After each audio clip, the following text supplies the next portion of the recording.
ಓಂ ಶಾಂತಿ. ಇಂದಿನ ದಿನಾಂಕ 12/4/2026. ಅವ್ಯಕ್ತ ಬಾಪ್ದಾದ ಮಧುಬನ 30/11/9.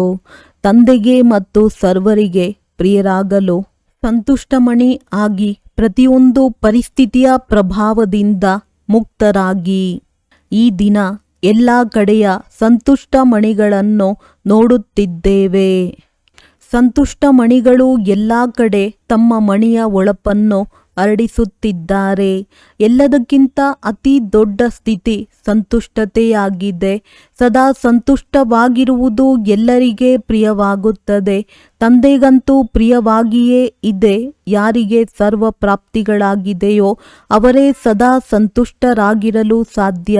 ಪ್ರಾಪ್ತಿಗಳಿಗೆ ಆಧಾರ ಸಂತುಷ್ಟತೆಯಾಗಿದೆ. ಆದ್ದರಿಂದ ಅಂತಹ ಆತ್ಮಗಳು ಸರ್ವ ಬ್ರಾಹ್ಮಣ ಆತ್ಮರಿಗೆ ಪ್ರಿಯವಾಗಿದ್ದಾರೆ. ಸರ್ವ ಪ್ರಾಪ್ತಿಗಳು ಅರ್ಥಾತ್ ಸದಾ ಸಂತುಷ್ಟವಾಗಿರುವುದು.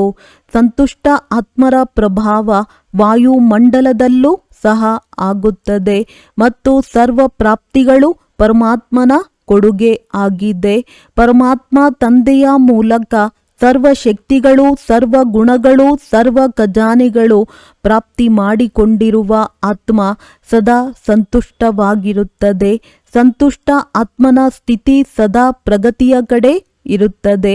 ಪರಿಸ್ಥಿತಿ ಸಂತುಷ್ಟ ಆತ್ಮನ ಮೇಲೆ ಪ್ರಭಾವ ಹಾಕಲು ಸಾಧ್ಯವಿಲ್ಲ. ಏಕೆಂದರೆ ಎಲ್ಲಿ ಸಂತುಷ್ಟತೆ ಇದೆಯೋ ಅಲ್ಲಿ ಸರ್ವ ಶಕ್ತಿಗಳು, ಸರ್ವ ಗುಣಗಳು ಸ್ವತಃವಾಗಿಯೇ ಬರುತ್ತದೆ. ಒಂದು ಸಂತುಷ್ಟತೆ ಅನೇಕ ಗುಣಗಳನ್ನು ತನ್ನದನ್ನಾಗಿ ಮಾಡಿಕೊಳ್ಳುತ್ತದೆ. ಅಂದಾಗ ಪ್ರತಿಯೊಬ್ಬರೂ ನಾನು ಸದಾ ಸಂತುಷ್ಟ ಆತ್ಮನಾಗಿದ್ದೇನೆ ಎಂದು ತಮ್ಮನ್ನು ತಾವು ಕೇಳಿಕೊಳ್ಳಿ. ಸಂತುಷ್ಟ ಆತ್ಮ ಸದಾ ಸರ್ವರಿಗೆ ತಂದೆಗೆ ಸಮೀಪ ಮತ್ತು ಸಮಾನ ಸ್ಥಿತಿಯಲ್ಲಿ ಇರುತ್ತಾರೆ. ಆದರೆ ಈ ಸ್ಥಿತಿಯಲ್ಲಿ ಇರಲು ಬಹಳ ಸಾಕ್ಷಿ ಸ್ಥಿತಿ ಬೇಕಾಗಿದೆ. ತ್ರಿಕಾಲದರ್ಶಿ ಸ್ಥಿತಿ ಬೇಕಾಗಿದೆ. ಪ್ರತಿಯೊಂದು ಕರ್ಮ ತ್ರಿಕಾಲದರ್ಶಿ ಅರ್ಥಾತ್ ಪ್ರತಿಯೊಂದು ಮಾತನ್ನು 3 ಕಾಲಗಳನ್ನು ಪರಿಶೀಲನೆ ಮಾಡಿ ನಂತರ ಕರ್ಮ ಮಾಡುವವರು. ಇದಕ್ಕಾಗಿ 2 ಮಾತುಗಳು ಅವಶ್ಯವಾಗಿ ಬೇಕಾಗಿದೆ. ಅವೆರಡು ಮಾತುಗಳು ಸಂಬಂಧ ಮತ್ತು ಸಂಪತ್ತು. ಸಂಬಂಧವು ಅವಿನಾಶಿ ಮತ್ತು ಸಂಪತ್ತು ಅವಿನಾಶಿಯಾಗಿದೆ. ಅವು ಅವಿನಾಶಿ ತಂದೆಯ ಮೂಲಕ ಪ್ರಾಪ್ತಿ ಆಗುತ್ತವೆ. ಅವಿನಾಶಿ ಸಂಪತ್ತು ಮತ್ತು ಸಂಬಂಧದ ಪ್ರಾಪ್ತಿ ಆದಾಗ ಆತ್ಮ ಸದಾ ಸಂತುಷ್ಟ ಮತ್ತು ತಂದೆಗೆ ಸರ್ವ ಆತ್ಮಗಳಿಗೆ ಅತಿ ಪ್ರಿಯ ಆಗಿಬಿಡುತ್ತದೆ. ಯಾವುದೇ ಪರಿಸ್ಥಿತಿ ಮಾಯೆಯ ರೂಪದಲ್ಲಿ ಬಂದಾಗ ಗಾಬರಿ ಆಗುವುದಿಲ್ಲ. ಬೇಹದ್ದಿನ ಪರದೆ ಮೇಲೆ ಮಿಕ್ಕಿ ಮೌಸ್ ಆಟ ನಡೆಯುತ್ತಿದೆ ಎಂದು ಅನುಭವ ಮಾಡುತ್ತಾರೆ. ಚಿಂತಿತರಾಗುವುದಿಲ್ಲ. ಮಿಕ್ಕಿ ಮೌಸ್ನ ಆಟವನ್ನು ನೋಡಿ ಮನೋರಂಜನೆ ಮಾಡುತ್ತಾರೆ. ಮಾಯೆಯ ಭಿನ್ನ ಭಿನ್ನ ರೂಪ, ಭಿನ್ನ ಭಿನ್ನ ಮಿಕ್ಕಿ ಮೌಸ್ನ ರೂಪದಲ್ಲಿ ಅನುಭವ ಮಾಡುತ್ತಾರೆ. ಈ ರೀತಿ ಸ್ಥಿತಿಯ ಅನುಭವ ತಂದೆಯ ಮೂಲಕ ಸರ್ವರಿಗೆ ಪ್ರಾಪ್ತಿ ಆಗಲೇಬೇಕು ಮತ್ತು ಮಾಡಿದ್ದಾರೆ. ಬಾಪ್ ದಾದಾ ನೋಡುತ್ತಾರೆ. ನಿರ್ಭಯ ಏಕಾಗ್ರ ಬುದ್ಧಿಯವರಾಗಿ ಯಾವುದೇ ಪರಿಸ್ಥಿತಿಯಲ್ಲಿ ಏರುಪೇರು ಆಗುವುದಿಲ್ಲ. ಈ ರೀತಿ ವಿಜಯಿ ಆತ್ಮಗಳು ಸದಾ ತಂದೆಯ ಪ್ರತಿಯೊಬ್ಬ ಮಗುವಿನಲ್ಲಿ ಪ್ರತಿಯೊಬ್ಬ ಮಗು ವಿಜಯಿ ಆಗಿ ತಂದೆಗೆ ತನ್ನ ವಿಜಯದ ಸ್ವರೂಪವನ್ನು ತೋರಿಸಲಿ ಎಂಬ ಶುಭ ಆಸೆ ಇದೆ. ಪ್ರತಿಯೊಬ್ಬರೂ ತಮ್ಮೊಂದಿಗೆ ತಾವು ನಾನು ಯಾರಾಗಿದ್ದೇನೆ ಎಂದು ಕೇಳಿಕೊಳ್ಳಿ. ಬಾಪ್ ದಾದಾರವರು ಮೊದಲು ತಿಳಿಸಿದ್ದಾರೆ. ಕೆಲವೊಮ್ಮೆ ಎಂಬ ಶಬ್ದ ಸಮಯ ಪ್ರಮಾಣ ಈಗ ಬ್ರಾಹ್ಮಣ ಶಬ್ದಕೋಶದಿಂದ ಸಮಾಪ್ತಿ ಮಾಡಿಬಿಡಿ. ತಂದೆಯಿಂದ ಸದಾ ಕಾಲಕ್ಕಾಗಿ ಆಸ್ತಿಯನ್ನು ಪಡೆಯಬೇಕೆಂದರೆ ಪ್ರತಿಯೊಂದು ಪ್ರಾಪ್ತಿ ಸದಾ ಪ್ರಾಪ್ತಿ ಆಗಬೇಕು. ಏಕೆಂದರೆ ತಂದೆಯ ಹೃದಯದ ಆಸೆಗಳನ್ನು ಪೂರ್ಣ ಮಾಡುವವರು ಆಸೆಗಳ ದೀಪಕರಾಗಿದ್ದೀರಿ. ಅವರ ಸಂಕಲ್ಪದಲ್ಲೂ ಸಹ ಕೆಲವೊಮ್ಮೆ ಶಬ್ದ ಬರಲು ಸಾಧ್ಯವಿಲ್ಲ. ಏಕೆ? ಸದಾ ತಂದೆಯ ಜೊತೆ ಮತ್ತು ತಂದೆಗೆ ಜೊತೆಗಾರರಾಗಿದ್ದಾರೆ. ಜೊತೆಯಲ್ಲಿ ಇರುವವರೂ ಸಹ ಆಗಿದ್ದಾರೆ ಮತ್ತು ಜೊತೆಗಾರರಾಗಿ ವಿಶ್ವ ಪರಿವರ್ತನೆಯ ಕಾರ್ಯವನ್ನು ಮಾಡುವವರಾಗಿದ್ದಾರೆ. ಅಂದಾಗ ಹೇಳಿ, ಈ ಸದಾ ಕಾಲದ ವರದಾನ ಬಾಪ್ ದಾದಾರವರ ಮೂಲಕ ಪ್ರಾಪ್ತಿ ಮಾಡಿಕೊಂಡು ಬಿಟ್ಟಿದ್ದೀರಲ್ಲವೇ? ಇವರಂತೂ ಜನ್ಮ ಪಡೆದುಕೊಳ್ಳುತ್ತಲೇ ಬಾಪ್ ದಾದಾ ಪ್ರತಿಯೊಬ್ಬ ಮಗುವಿಗೆ ಸದಾ ಯೋಗಿ ಭವ, ಪವಿತ್ರ ಭವ ಎಂಬ ವರದಾನವನ್ನು ಕೊಡುತ್ತಾರೆ. ಈ ವರದಾನದ ಮೂಲಕ ಯಾವುದೆಲ್ಲ ಪ್ರಾಪ್ತಿಗಳು ಆಗುತ್ತದೋ ಅದು ಸದಾ ಕಾಲಕ್ಕಾಗಿ ಆಗುತ್ತದೆ.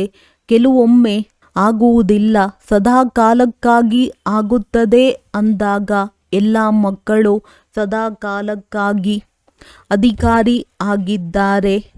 ಏಕೆಂದರೆ ತಂದೆಯ ಪ್ರತಿಯೊಬ್ಬ ಮಗುವಿನಲ್ಲಿ ಬಲೆ ಕೊನೆಯ ಮಗು ಆಗಿರಬಹುದು, ಆದರೆ ತಂದೆಗೆ ಪ್ರತಿಯೊಬ್ಬ ಮಗುವಿನ ಮೇಲೆ ಹೃದಯದ ಪ್ರೀತಿ ಇದೆ. ಏಕೆಂದರೆ ಯಾರು ದೊಡ್ಡವರು ಇರುತ್ತಾರೆ ಅವರು ತಮ್ಮನ್ನು ತಾವು ಬುದ್ಧಿವಂತರು ಎಂದು ತಿಳಿಯುತ್ತಾರೆ. ಅವರು ತಂದೆಯನ್ನು ತಿಳಿದುಕೊಳ್ಳಲು ಸಾಧ್ಯವಿಲ್ಲ. ಆದರೆ ಬಾಪ್ ದಾದಾರವರ ಕೊನೆಯ ಮಗು ತಂದೆಯನ್ನು ತಿಳಿದುಕೊಂಡಿದ್ದಾರೆ. ಹೃದಯದಿಂದ ನನ್ನ ಬಾಬಾ ಎಂದು ಹೇಳುತ್ತಾರೆ. ಆದ್ದರಿಂದ ತಂದೆಗೆ ಪ್ರತಿಯೊಬ್ಬ ಮಗುವಿನ ಮೇಲೆ ಅವಿನಾಶಿ ಪ್ರೀತಿ ಇದೆ. ಆದ್ದರಿಂದ ಪ್ರತಿಯೊಬ್ಬ ಮಗುವಿಗೆ ತಂದೆಯ ವರದಾನವಿದೆ. ಪ್ರತಿನಿತ್ಯ ಬಲೆ ನಂಬರ್ ವಾರ್ ಆಗಿರಬಹುದು, ಆದರೆ ಒಂದೇ ಸಮಯದಲ್ಲಿ ಒಂದೇ ವರದಾನವನ್ನು ಎಲ್ಲ ಮಕ್ಕಳಿಗೆ ಒಟ್ಟಿಗೆ ಬಾಪ್ ದಾದಾ ರವರು ಕೊಡುತ್ತಾರೆ. ಪ್ರತಿನಿತ್ಯ ಬಾಪ್ ದಾದಾರವರ ಪ್ರತಿಯೊಬ್ಬ ಮಕ್ಕಳು ನಂಬರ್ ವಾರ್ ಆಗಿದ್ದಾರೆ. ಆದರೆ ನನ್ನ ಬಾಬಾ ಎಂದು ಹೇಳಿದರೆ ಪ್ರತಿಯೊಬ್ಬ ಮಗುವಿಗೆ ಬಲೆ ಎಲ್ಲೇ ಇರದಲ್ಲಿ, ಭಾರತದಲ್ಲಿ ಇರಲಿ, ವಿದೇಶದಲ್ಲಿ ಇರಲಿ, ಆದರೆ ವರದಾನ ಎಲ್ಲರಿಗೆ ಒಬ್ಬ ಬಾಪ್ ದಾದಾರವರ ಮೂಲಕವೇ ಸಿಗುತ್ತದೆ. ಮತ್ತೆ ವರದಾನವನ್ನು ಪ್ರಾಪ್ತಿ ಮಾಡಿಕೊಂಡು ಖುಷಿ ಆಗುತ್ತಾರೆ. ಆದರೆ ಎರಡು ಪ್ರಕಾರದ ಮಕ್ಕಳು ಇದ್ದಾರೆ. ಒಂದು ರೀತಿ ಮಕ್ಕಳು ವರದಾನವನ್ನು ನೋಡಿ ಖಂಡಿತ ಖುಷಿ ಆಗುತ್ತಾರೆ. ಯಾರು ಕೇವಲ ವರದಾನವನ್ನು ನೋಡಿ ಖುಷಿ ಆಗುವುದಿಲ್ಲ, ವರ್ಣನೆ ಮಾಡುವುದಿಲ್ಲ, ಇದು ನನ್ನ ವರದಾನ ಆಗಿದೆ ಎಂದು. ಆದರೆ ವರದಾನವನ್ನು ಫಲೀಭೂತ ಮಾಡುತ್ತಾರೆ, ಅವರೇ ಮೊದಲಿನ ನಂಬರ್ ಪಡೆದುಕೊಳ್ಳುತ್ತಾರೆ. ವರದಾನದಿಂದ ಲಾಭವನ್ನು ಪಡೆದುಕೊಂಡು ವರದಾನದ ಫಲವನ್ನು ತೆಗೆಯುತ್ತಾರೆ. ಬೀಜವಾಗಿದೆ, ಆದರೆ ಬೀಜವನ್ನು ಫಲೀಭೂತ ಮಾಡಿಲ್ಲವೆಂದರೆ, ಫಲವನ್ನು ತೆಗೆದಿಲ್ಲವೆಂದರೆ ಕೇವಲ ಖುಷಿ ಆಗುತ್ತದೆ. ವರದಾನದಿಂದ ಫಲ ತೆಗೆಯಲು ಹೇಗೆ ಯಾವುದಾದರೂ ಬೀಜವಿರುತ್ತದೆ, ಅದರ ಫಲವನ್ನು ತೆಗೆಯಲು ಇದಕ್ಕೆ ನೀರು ಮತ್ತು ಬಿಸಿಲು ಬೇಕು, ಆಗಲೇ ಫಲ ಬರುತ್ತದೆ. ಅಂದಾಗ ಇಲ್ಲೂ ಸಹ ಪ್ರತಿಯೊಬ್ಬ ಮಗು ವರದಾನದ ಫಲ ತೆಗೆಯಬೇಕು. ಯಾವುದರಿಂದ ವಿಸ್ತಾರ ಆಗುತ್ತಿರಲಿ, ತಮ್ಮ ಮನದಲ್ಲಿಯೇ ವರದಾನದ ಫಲದಿಂದ ವೃದ್ಧಿ ಆಗುತ್ತಿರಲಿ. ಇಲ್ಲೂ ಸಹ ವರದಾನದ ಫಲವನ್ನು ತೆಗೆಯಲು ಪದೇ ಪದೇ ವರದಾನವನ್ನು ಸ್ಮೃತಿಗೆ ತರಿಸಿಕೊಳ್ಳಿ ಎಂದು ಬಾಬಾ ಹೇಳುತ್ತಾರೆ. ಸ್ಮೃತಿ ಸ್ವರೂಪದ ಸ್ಥಿತಿಯಲ್ಲಿ ಸ್ಥಿತರಾಗಿ ಪದೇ ಪದೇ ಸ್ಮರಣೆ ಮಾಡುವುದಲ್ಲ, ಆದರೆ ಸ್ಮೃತಿ ಇರಬೇಕು. ಇದು ನೀರನ್ನು ಕೊಡುವುದು ಮತ್ತು ಸ್ವರೂಪದಲ್ಲಿ ಸ್ಥಿತರಾಗುವುದು, ಬಿಸಿಲು ಕೊಡುವುದು. ಅಂದಾಗ ಇದು ಫಲೀಭೂತ ಆಗುವುದರಿಂದ ಸ್ವಯಂ ನಲ್ಲೂ ಬಹಳ ಶಕ್ತಿ ತುಂಬುತ್ತದೆ ಮತ್ತು ಬೇರೆಯವರಿಗೂ ಶಕ್ತಿ ತುಂಬುತ್ತದೆ. ಫಲದ ಮೂಲಕ ಶಕ್ತಿಯ ಅನುಭವ ಮಾಡಿಸಬಹುದು. ಅಂದಾಗ ಬಾಪ್ ದಾದಾ ಈಗ ಏನು ಬಯಸುತ್ತಾರೆ? ಏಕೆಂದರೆ ಬಾಪ್ ದಾದಾರವರು ಸ್ವಲ್ಪ ಸಮಯದ ವಾರ್ನಿಂಗ್ ಕೊಡುತ್ತಲೇ ಇದ್ದಾರೆ. ಪ್ರತಿಯೊಬ್ಬ ಮಗುವಿನ ವಿದ್ಯೆಯ ಫಲಿತಾಂಶದ ಸಮಯ ಅಚಾನಕ್ ಬರುವುದಿದೆ. ಅದಕ್ಕಾಗಿ ಸದಾ ಎವರ್ ರೆಡಿ. ಜೊತೆಗೆ ಬಾಪ್ ದಾದಾ ಈಗ ಆರುವ ಕಲೆಯ ತೀವ್ರ ಪುರುಷಾರ್ಥದ ಸಮಯವಾಗಿದೆ ಎಂಬ ಸೂಚನೆಯೂ ಸಹ ಕೊಡುತ್ತಿದ್ದಾರೆ. ನಡೆಯುತ್ತಿದ್ದೇವೆ ಅಲ್ಲ, ಆರುತ್ತಿದ್ದೇವೆ. ಸಾಧಾರಣವಾಗಿ ತಮ್ಮ ದಿನಚರಿಯನ್ನು ಕಳೆಯುವುದು ಈಗ ಅಂತಹ ಸಾಧಾರಣ ಪುರುಷಾರ್ಥದ ಸಮಯ ಕಳೆದು ಹೋಗಿದೆ. ಆದ್ದರಿಂದ ಬಾಪ್ ದಾದಾ ಪ್ರತಿಯೊಂದು ಸೆಕೆಂಡ್, ಪ್ರತಿಯೊಂದು ಸಂಕಲ್ಪ ಚೆಕ್ ಮಾಡಿಕೊಳ್ಳಿ ಎಂದು ಸೂಚನೆ ಕೊಡುತ್ತಿದ್ದಾರೆ. ತಮ್ಮ ತೀವ್ರ ಪುರುಷಾರ್ಥ ಮಾಡದೆ 1 ಗಂಟೆ ಸಾಧಾರಣ ಪುರುಷಾರ್ಥದಲ್ಲಿ ಇದ್ದರೆ ಆ 1 ಗಂಟೆಯಲ್ಲಿ ಅಚಾನಕ್ ಒಂದು ವೇಳೆ ಫೈನಲ್ ಪೇಪರ್ನ ಸಮಯ ಬಂದರೆ ಅಂತಿಮ ಗತಿ ಆಗುತ್ತದೆ. ಆ 1 ಗಂಟೆಯ ಸಾಧಾರಣ ಪುರುಷಾರ್ಥ ಎಷ್ಟು ನಷ್ಟ ಮಾಡುತ್ತದೆ. ಆದ್ದರಿಂದ ಬಾಪ್ ದಾದಾ ಪ್ರತಿಯೊಬ್ಬ ಮಗುವಿಗೆ ಪ್ರತಿಯೊಂದು ಸಂಕಲ್ಪ, ಪ್ರತಿಯೊಂದು ಸೆಕೆಂಡ್ ಸಮಯದ ಮಹತ್ವವನ್ನು ಸಮಯ ಅನುಸಾರವಾಗಿ ಸೂಚನೆ ಕೊಡುತ್ತಿದ್ದಾರೆ. ಏರುಪೇರಿನ ಸಮಯದಲ್ಲಿ ಅಚಲರಾಗಿರುವ ಪುರುಷಾರ್ಥ ತೀವ್ರ ಪುರುಷಾರ್ಥಿಯೇ ಮಾಡಲು ಸಾಧ್ಯವಾಗುತ್ತದೆ. ಸಾಧಾರಣ ಪುರುಷಾರ್ಥಿ ಎವರ್ ರೆಡಿ ಆಗುವುದರಲ್ಲಿ ಸಮಯವನ್ನು ಉಪಯೋಗಿಸುತ್ತಾರೆ ಮತ್ತು ಬಾಪ್ ದಾದಾರವರು ಸೆಕೆಂಡಿನಲ್ಲಿ ಬಿಂದು ಅರ್ಥಾತ್ ಫುಲ್ ಸ್ಟಾಪ್ ಎಂದು ಹೇಳಿದ್ದಾರೆ. ಒಂದು ವೇಳೆ ತೀವ್ರ ಪುರುಷಾರ್ಥಿ ಆಗಲಿಲ್ಲವೆಂದರೆ ಏನು ಆಗುತ್ತದೆ? ಅನುಭವಿಯಂತೂ ಆಗಿದ್ದೀರಿ. ಫುಲ್ ಸ್ಟಾಪ್ಗೆ ಬದಲಾಗಿ ಪ್ರಶ್ನಾರ್ಥಕ ಆಗುವುದಿಲ್ಲ ತಾನೆ. ಬಿಂದು ಎಷ್ಟು ಸಹಜವಾಗಿದೆ ಮತ್ತು ಪ್ರಶ್ನಾರ್ಥಕ ಚಿಹ್ನೆ ಎಷ್ಟು ಡೊಂಕು ಆಗಿದೆ. ಫುಲ್ ಸ್ಟಾಪ್ ಇಟ್ಟರೆ ಎಲ್ಲ ಸ್ಟಾಪ್ ಆಗಿಬಿಡಬೇಕು. ಅಲ್ಪ ವಿರಾಮದ ಚಿಹ್ನೆಯೂ ಇರಬಾರದು, ಆಶ್ಚರ್ಯದ ಚಿಹ್ನೆಯೂ ಸಹ ಇರಬಾರದು. ಏನು ಮಾಡುವುದು? ಇದು ಯೋಚನೆ ಮಾಡುವ ಸಮಯವೂ ಸಹ ಸಿಗುವುದಿಲ್ಲ.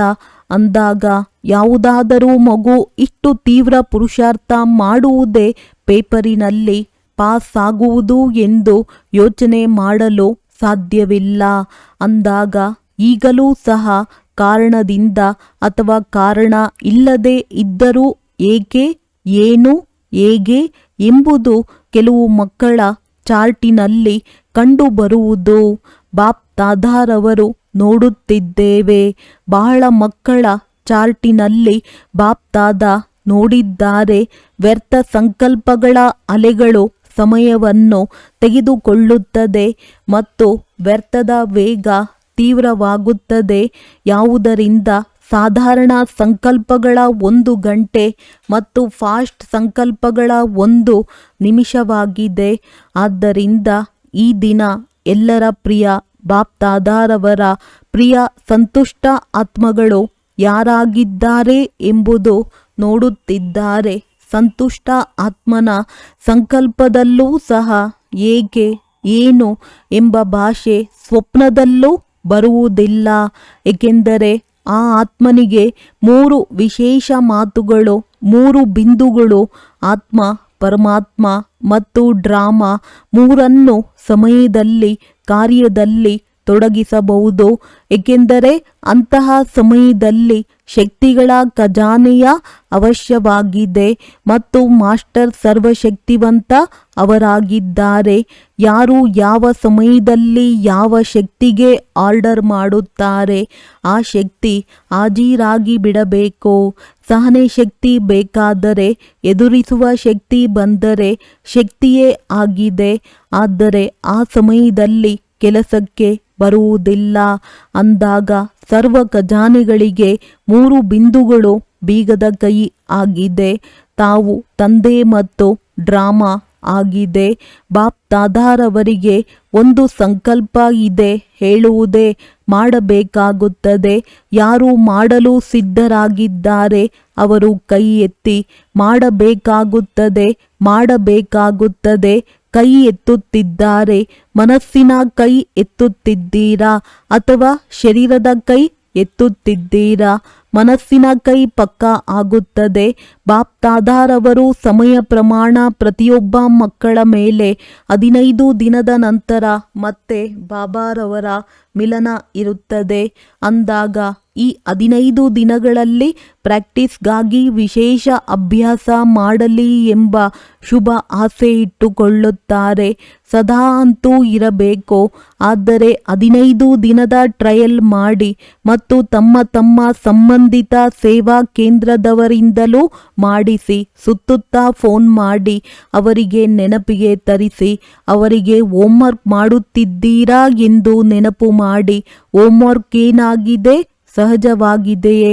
ಪ್ರತಿಯೊಂದು ಭಿನ್ನ ಭಿನ್ನ ಪರಿಸ್ಥಿತಿಯನ್ನು ಮಾತುಗಳನ್ನು ಕ್ರಾಸ್ ಮಾಡುತ್ತೀರಿ. ಆದರೆ ಈ 15 ದಿನಗಳು ಪ್ರತಿಯೊಬ್ಬರ ಸಂಕಲ್ಪ, ವಾಣಿ ಮತ್ತು ಕರ್ಮದಲ್ಲಿ ಕಡಿಮೆ ಪಕ್ಷ 80% ಅಂಕಗಳು ತೆಗೆದುಕೊಳ್ಳಬೇಕು. ಆದರೂ ಬಾಪ್ತಾದ 20% ಮಾರ್ಕ್ಸ್ ಕೊಟ್ಟು ಬಿಡುತ್ತಾರೆ. ಇಷ್ಟ ಆಗಿದೆಯೇ? ಇಷ್ಟ ಆಗಿದೆಯೇ? ಕೊಡುವುದೇ ಈ ಕೆಲಸ ಕೊಡುವುದೇ ಒಳ್ಳೆಯದು. 15 ದಿನ ಮಾಡಬೇಕು. ಮಾಯೆಯೂ ಸಹ ಕೇಳುತ್ತದೆ, ಮಾತುಗಳು ಬರುತ್ತದೆ. ಮಾತುಗಳನ್ನು ನೋಡಬಾರದು, ಪಾಸ್ ಆಗಬೇಕು. ಇದನ್ನು ನೆನಪಿಟ್ಟುಕೊಳ್ಳಬೇಕು. 15 ದಿನ ಯಾವುದೇ ದೊಡ್ಡ ಮಾತಲ್ಲ. ಆದರೆ ಬಾಪ್ತಾದಾರವರ ಬಳಿ ಪ್ರತಿಯೊಬ್ಬರೂ ಸತ್ಯ ಹೃದಯ, ಸ್ವಚ್ಛ ಹೃದಯ, ಸ್ವಪ್ನದಲ್ಲೂ ಸಂಕಲ್ಪ, ವಾಣಿ ಮತ್ತು ಕರ್ಮದಲ್ಲಿ ಪಾಸ್ ಆಗಿ ತೋರಿಸಬೇಕು. ಆಗುತ್ತದೆಯೇ? ಆಗುತ್ತದೆಯೇ? ಟೀಚರ್ಸ್ ಹೇಳಿ, ಆಗುತ್ತದೆಯೇ? 15 ದಿನ ಏನೂ ಇಲ್ಲ. ಆದರೆ ಬಾಪ್ತಾದ ಟ್ರಯಲ್ಗಾಗಿ ಸಂಕಲ್ಪವೂ ವ್ಯರ್ಥ ಆಗಬಾರದು, ಯುದ್ಧ ಮಾಡಬಾರದು, ವಿಜಯಿ ಆಗಬೇಕು. 15 ದಿನಗಳಿಗಾಗಿ ಸಂಪೂರ್ಣ ವಿಜಯಿ ಆಗಬೇಕು ಎಂದು ಹೇಳುತ್ತೇವೆ. ಕಷ್ಟವಾಗುತ್ತದೋ ಅಥವಾ ಸಹಜವಾಗುತ್ತದೋ? ಸಹಜವಾಗಿದೆಯೇ? ಕೈ ಎತ್ತಿ. ಸಹಜವಾಗಿದೆಯೇ ಅಂದಾಗ ಬಾಪ್ತಾದಾರವರು ಈ 15 ದಿನದ ರಿಸಲ್ಟ್ ನೋಡುತ್ತೇವೆ ಮತ್ತು ಮುಂದುವರೆಸುತ್ತೇವೆ. 15 ದಿನ ಯಾರಾದರೂ ಮಾಡಬಹುದಲ್ಲವೇ? ಮಾಡಬಹುದಲ್ಲವೇ? ಮಧುಬನದವರು ಕೈ ಎತ್ತಿ. ಮುಂದೆ ಮಧುಬನದವರು ಕುಳಿತಿದ್ದಾರೆ. ಬಹಳ ಒಳ್ಳೆಯದು. ವಿದೇಶದವರು ಮತ್ತು ಭಾರತದವರು ಎಲ್ಲರೂ ಮಾಡಬೇಕು. ಹಳ್ಳಿಯವರು ಅಥವಾ ದೊಡ್ಡ ನಗರದವರು ಎಲ್ಲರೂ 15 ದಿನದ ರೆಕಾರ್ಡ್ ಇಡಬೇಕು. ಏಕೆ, ಏನು ಎಂಬ ಏನು ಮಾಡಲಿ, ಮಾತೆ ಆ ರೀತಿ ಇದೆ ಎಂದು ಹೇಳಬಾರದು. 80% ತೆಗೆದುಕೊಳ್ಳಲೇಬೇಕು. ಆದರೂ ಬಾಪ್ತಾದ ಹಗುರ ಮಾಡುತ್ತಿದ್ದಾರೆ. 20% ಬಿಟ್ಟಿದ್ದಾರೆ. ಏಕೆಂದರೆ ಬಾಪ್ತಾದ ನೋಡುತ್ತಿದ್ದಾರೆ. ಕೆಲವು ಕಡೆ ನಡೆಯುತ್ತಾ ಮಾಯೆ, ಹುಡುಗಾಟಿಕೆ ಮತ್ತು ಆಲಸ್ಯ ಇದು ಇತ್ತು ಎನ್ನುವುದು ರಾಯಲ್ ಆಲಸ್ಯ ಆಗಿದೆ. ಹುಡುಗಾಟಿಕೆ ತೀವ್ರ ಪುರುಷಾರ್ಥದಲ್ಲಿ ಕೊರತೆ ಮಾಡುತ್ತದೆ. ಏಕೆಂದರೆ ಈಗ ಬಾಪ್ತಾದ ಎಲ್ಲರೂ ಯಾರೆಲ್ಲ ವಿದ್ಯಾರ್ಥಿ ಆಗಿದ್ದಾರೆ, ಪ್ರತಿಯೊಬ್ಬ ವಿದ್ಯಾರ್ಥಿಗೆ ಮೊದಲು ಈ 15 ದಿನದ ಟ್ರಯಲ್ ಮಾಡಿಸಿ ಸ್ವಲ್ಪ ಸಮಯ ಅದೇ ಅಭ್ಯಾಸ ಮಾಡಿಸಲು ಬಯಸುತ್ತಾರೆ. ಎಲ್ಲರಿಂದ ಕೈ ಎತ್ತಿಸುವುದೇ ಎವರ್ ರೆಡಿ ಆಗಿದ್ದೀರಾ? ಎಲ್ಲರೂ ಕೈ ಎತ್ತಬಹುದೇ? ಸಮಯದ ಅಭ್ಯಾಸವೂ ಬೇಕು. ಆದ್ದರಿಂದ ಈ ಸ್ವಲ್ಪ ಅಭ್ಯಾಸ ಮಾಡಿಸುತ್ತೇವೆ. ಒಳ್ಳೆಯದು. ಈಗ ಏನು ಮಾಡಬೇಕು? ಮೊದಲನೇ ಬಾರಿ ಎಷ್ಟು ಜನ ಬಂದಿದ್ದಾರೆ ಅವರು ಎದ್ದು ನಿಲ್ಲಿ. ಒಳ್ಳೆಯದು. ತಮಗೆ ಬಾಪ್ತಾದಾರವರ ಮುಂದೆ ಬರುವ ದಿನದ ಬಹಳ ಶುಭಾಶಯಗಳು. ಶುಭಾಶಯಗಳು.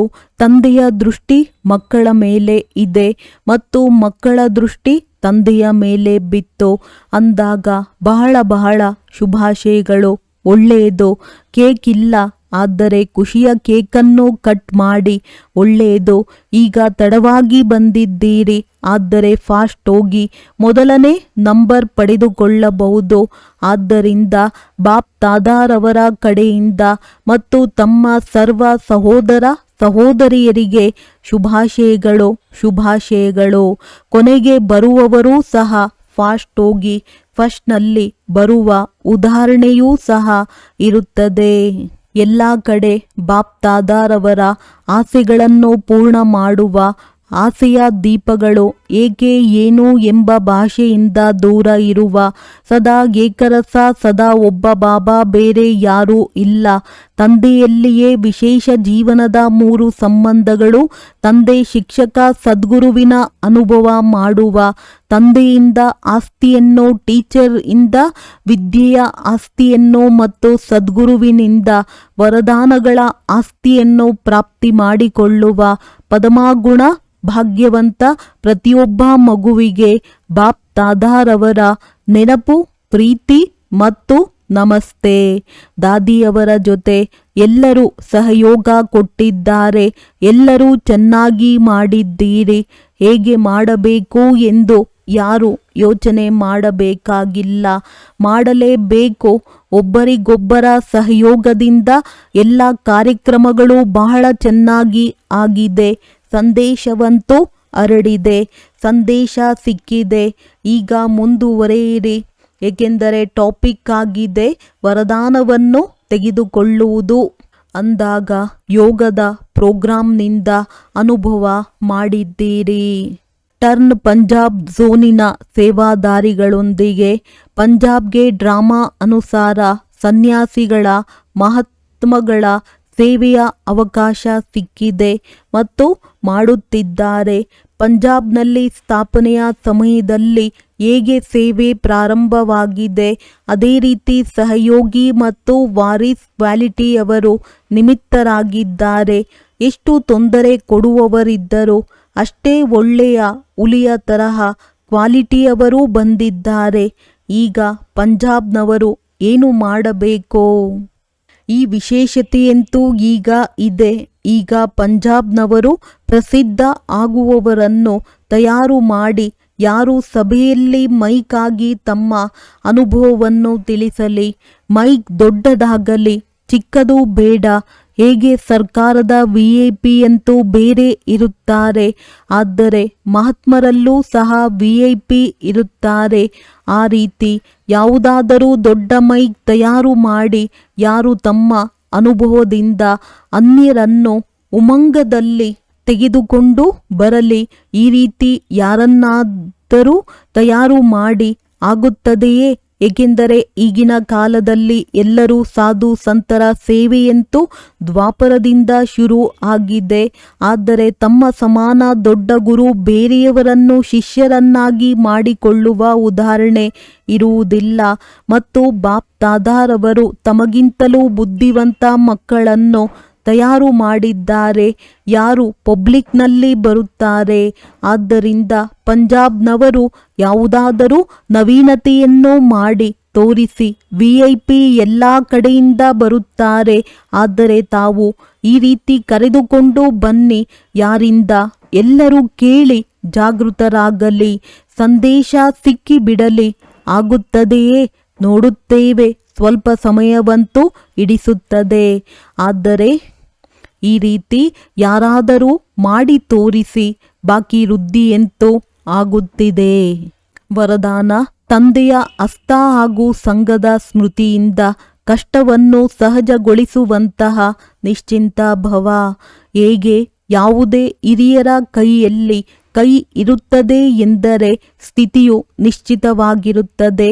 ಹಾಗೆಯೇ ಪ್ರತಿಯೊಂದು ಕರ್ಮದಲ್ಲಿ ಇದನ್ನೇ ತಿಳಿಯಬೇಕು. ಬಾಪ್ ದಾದಾರವರು ನನ್ನ ಜೊತೆಯೂ ಇದ್ದಾರೆ ಹಾಗೂ ನಮ್ಮ ಈ ಅಲೌಕಿಕ ಜೀವನದ ಕೈ ಅವರ ಕೈಯಲ್ಲಿದೆ. ಅರ್ಥಾತ್ ಜೀವನವು ಅವರಿಗೆ ಅರ್ಪಣೆಯಾಗಿದೆ. ಹೀಗಿದ್ದಾಗ ಜವಾಬ್ದಾರಿಯು ಅವರದ್ದಾಗಿ ಬಿಡುತ್ತದೆ. ಎಲ್ಲ ಹೊರೆಯನ್ನು ತಂದೆಯ ಮೇಲಿಟ್ಟು ಸ್ವಯಂ ಅನ್ನು ಹಗುರ ಮಾಡಿಬಿಡಿ. ಹೊರೆಯನ್ನಿಳಿಸುವ ಅಥವಾ ಕಷ್ಟವನ್ನು ಸಹಜಗೊಳಿಸುವ ಸಾಧನವೇ ಆಗಿದೆ ತಂದೆಯ ಹಸ್ತ ಹಾಗೂ ಜೊತೆ ಸಂಘ. ಸ್ಲೋಗನ್: ಪುರುಷಾರ್ಥದಲ್ಲಿ ಸತ್ಯತೆ ಇದ್ದರೆ ಬಾಪ್ ದಾದಾರವರ ವಿಶೇಷ ಸಹಯೋಗದ ಅನುಭವ ಮಾಡುವಿರಿ. ಅವ್ಯಕ್ತ ಸೂಚನೆ: ಮಹಾನರಾಗಲು ಮಧುರತೆ ಮತ್ತು ನಮ್ರತೆಯ ಗುಣ ಧಾರಣೆ ಮಾಡಿ. ಒಂದು ವೇಳೆ ನಿಮ್ಮ ಜೊತೆ ಯಾರಾದರೂ ಘರ್ಷಣೆ ಮಾಡಿದರೆ ನೀವು ಅವರಿಗೆ ತಮ್ಮ ಸ್ನೇಹದ ನೀರನ್ನು ಕೊಡಿ. ನೀವು ನಿಮ್ಮ ಮಧುರತೆ ಮತ್ತು ನಮ್ರತೆಯ ಗುಣವನ್ನು ಬಿಡಬೇಡಿರಿ. ನಮ್ರತೆಯ ವಸ್ತ್ರವನ್ನು ಧರಿಸಿರಿ. ಈ ನಮ್ರತೆಯ ಕವಚ ಸುರಕ್ಷತೆಯ ಸಾಧನವಾಗಿದೆ. ಸಂಸ್ಕಾರಗಳ ರಾಸ್ ಮಿಲನ ಮಾಡಲು ಎಲ್ಲದಕ್ಕಿಂತ ಸಹಜ ವಿಧಿಯಾಗಿದೆ. ಸ್ವಯಂ ನಮ್ರ ಚಿತ್ತ ಮತ್ತು ಮಧುರತೆ ಸಂಪನ್ನರಾಗಿ ಬಿಡಿ. ಅನ್ಯರಿಗೆ ಶ್ರೇಷ್ಠ ಸೀಟ್ ಕೊಟ್ಟು ಬಿಡಿ. ಒಳ್ಳೆಯದು. ಓಂ ಶಾಂತಿ.